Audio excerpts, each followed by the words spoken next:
අහලා තියෙනවා චූටි කතාවක් තියෙනවා පෝරේ උඩ ගෑනු ළමයි කරන්ති දානවා කියලා. මේකේ ඇවිල්ලා මනෝවිද්‍යාත්මක පසුබිමක් එක්ක එන කතාවක්. මේක ආවේ මේක මෙහෙමයි උඩරට සංස්කෘතියෙන් ආපු කතාවක් මේක. මේක එන්න හේතුව තමා ඇත්තටම විවාහ වෙනකොට ඒ ගෑනු ළමයා ඊට කලින් පිරිමි කෙනෙක් එක්ක එකතු වෙලාද නැද්ද ලිංගිකව එකතු වෙලා නැද්ද කියලා හොයාගන්න බැරි ප්‍රශ්නයක් තියෙනවා. මොකද මේවා පිටින් බලන්න පුළුවන් දේවල් නෙමෙයිනේ. ඊට පස්සේ උඩරට මිනිස්සු උඩරට සම්ප්‍රදායත් එක්කනේ අපේ සංස්කෘතිය එන්නේ. මේ මිනිස්සු තීරණය කරා මේකට මොකක් හරි කැටයක් ගහන්න ඕන අපි කියලා. අපි මේකට මනෝවිද්‍යාව අපිට මේක කියන්න පුළුවන් මානසික බන්ධනයක් වගේ. අන්න ඒ වගේ එකක්. ඉතින් මෙන්න මෙහෙම හිතලා මේ කට්ටිය කරා ගෑනු ළමයෙක් වැඩිවියට පත් වෙනකොටම මේ කට්ටිය මේ ළමයාගේ ඔළුවට දානවා පුතේ ඔයා බඳින්න පිරිමියා නැතුව වෙන පිරිමියෙක් එක්ක මෙන්න මෙහෙම වුණොත් එහෙම ඔයාට පෝර උඩදී කලන්ති දායි කියලා. මේක දැඩිව කාවද්දනවා ගෑනු ළමයාගේ ඔළුවට. මේ කට කතාවෙන් ගිහිල්ලා මේක සංස්කෘතියට අපි එකතු වෙලා මේක දිගින් දිගටම එන්න ගත්තා. එන්න ගත්තට පස්සේ මොකද වෙන්නේ? ඔන්න දැන් ගෑනු ළමයාගේ ඔළුවේ දිගින් දිගටම තියෙනවා මේක මෙහෙමයි. මේක මෙහෙම වුණා තිබ්බොත් මම මෙදාට අනිවාර්යෙන් කලන්ත දානවා. මම මෙදාට අනිවාර්යෙන් කලන්ත දානවා. දැන් මේ ළමයාගේ හිතේ බයක් මාර බයක් එක්ක තමයි මේ ළමයාගේ ජීවිතය යන්නේ. ඔයා අහලා තියෙනවනේ මනෝවිද්‍යාවේ concept එකක් තියෙනවා. ඔයා නිින්දකට පයින්න කියලා ලින්ක් ඇට් වලට සති දෙකක් එක දිගට දවස ගානේ ඉතින් මම අද ලින්දට පයින්නවා මම අද ලින්දට පයින්නවා කියලා හිතුවොත් එහෙම සති දෙකෙන් පස්සේ අනිවාර්යෙන් ලින්දට පයින්නවා කියලා. අන්න ඒ වගේ මනෝවිද්‍යාත්මක සිද්ධාන්තයක් තියෙනවා. අන්න මේක තමයි මේ concept එක තමයි මෙතෙන්ටත් දාලා තියෙන්නේ මේ ශ්‍රී ලංකාවේ මිනිස්සු ටික එකතු වෙලා මේ ගෑනු ළමයි ගොළුවට මෙන්න මේ වගේ දෙයක් දාලා තියෙනවා. දාලා තිබ්බට පස්සේ මොකද වෙන්නේ?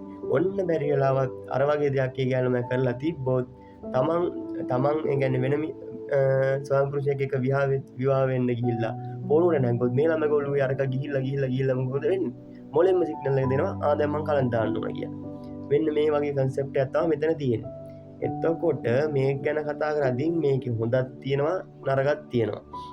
හොඳ නරක කෙසේ වෙතත් මට නම් කියන්න තියෙන්නේ සංස්කෘතිය පැත්තකින් තියමුකෝ.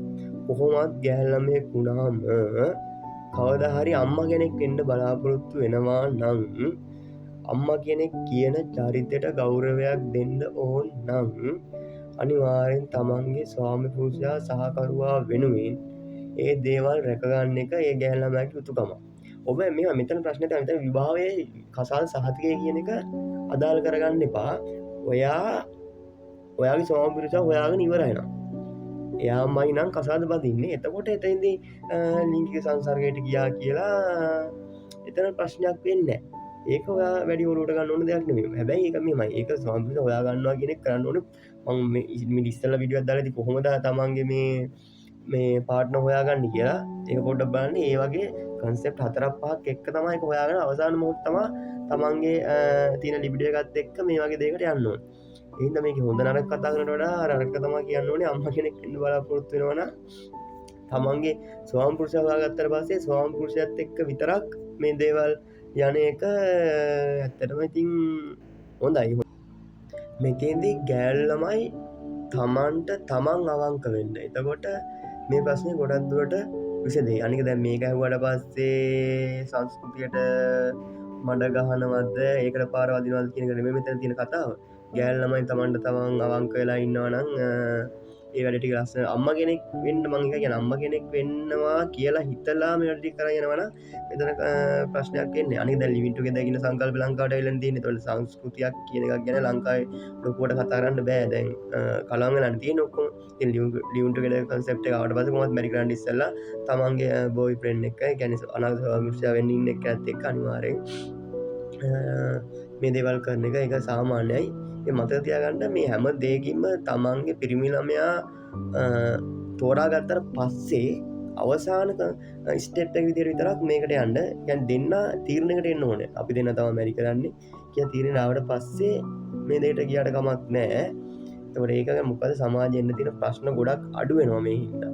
ඒ වගේ දෙයකට යනකොට සමාජයේ ඉන්න තියෙන ගොඩක් ප්‍රශ්න අඩු වෙනවා. ඒක තමයි ලොකුම කතා ගන්න තියෙන්නේ. දැන් ඔයාලගේ මේ එක්ස්පීරියන්ස් ඇති. එතකොට එක්ස්පීරියන්ස් ෂෙයා කරන්න කට්ටිය බයයිනේ. ඒවට ඔයාලගේ එහෙම මොකක් හරි එක්ස්පීරියන්ස් තියෙනවා නම් කමෙන්ට් ලිස්ට් එකේ ෂෙයා කරනවා නම් අනිත් කට්ටියට වටී මේක මොන වගේ දෙයක්ද කොයි වගේ දෙයක්ද කියලා දැනගන්න. ඉතින් ඔච්චර තමයි කියන්න තියෙන්නේ. Thank you.